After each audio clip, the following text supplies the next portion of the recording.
আসসালামু আলাইকুম বন্ধুরা, তোমরা কেমন আছো? আশা করি তোমরা সবাই ভালো আছো। আমার একটু শরীর অসুস্থ হওয়ার কারণে ভিডিও তো করতেই পারছি না, বা রান্না করা অনেক দিন ধরে বন্ধ করে দিয়েছি। রান্নাটা করতেই পারছি না, বাড়ির সকলে রান্না করছে, আমি শুধু খাচ্ছি, ভিডিও বানাতে পারছি না। আজকে একটু বাইরে বেরিয়েছি, বা মায়ের বাড়ি এসে এই দিকের বাইরে বেরিয়েছি। আর আমাদের এই যে মায়ের বাড়ির রাস্তাগুলো দেখো, কাঁচা রাস্তা, দেখতে খুবই ভালো, খুবই সুন্দর লাগছে। দুই সাইডে সবুজ সবুজ গাছ, আর মাঝখানে কাঁচা রাস্তা, সাইডে সাইডে পাকা বাড়িও আছে। দেখো এদিকে মাঠ, এই যে রাস্তা, এই রাস্তা নিয়ে এই যে এখানে আছে কি বলবো, রাস্তাগুলো খুবই সুন্দর।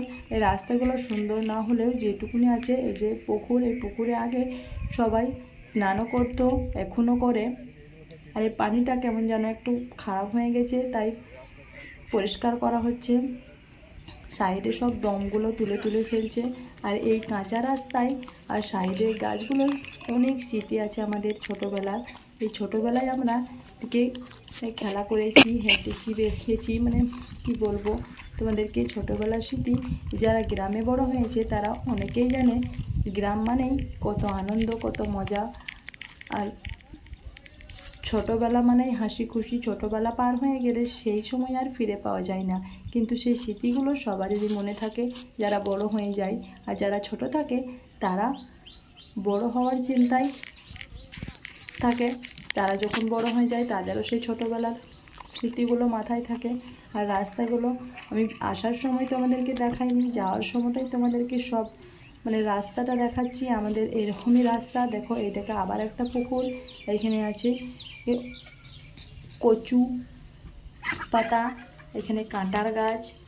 এই সাইডে সাইডে পেরোচ্ছি, আর এই সাইডের রাস্তাগুলো পরিষ্কার হয়ে আছে, কিন্তু সাইডগুলো খুবই নোংরা।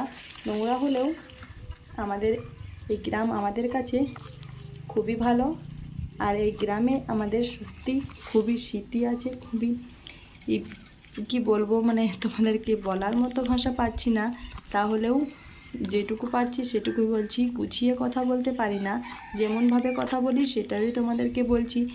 এই যে এগুলো সবই কিন্তু কাঁচা রাস্তা, সব দিকেই পাকা রাস্তা হয়ে গেছে, এদিকটা এখনও পাকা রাস্তা হয় নাই, দিকটা কাঁচা রাস্তায় আছে। এই দেখো এগুলো কচুর গাছ, এই কচু বড় বড় কচুর পাতা। এই কচুর পাতা উঠালে হয়তো কচু বেরোবে, রান্নাও করা যাবে, কিন্তু আমরা কোনোদিনও এগুলো উঠাইনি, রান্নাও করিনি। এগুলো শুধু দেখেছি, ছোটোবেলায় কচু পাতাগুলো ছিঁড়তাম। আর এই যে সরকারির কল, এই যে আগে এগুলো থেকে অনেকেই পানি আনতো।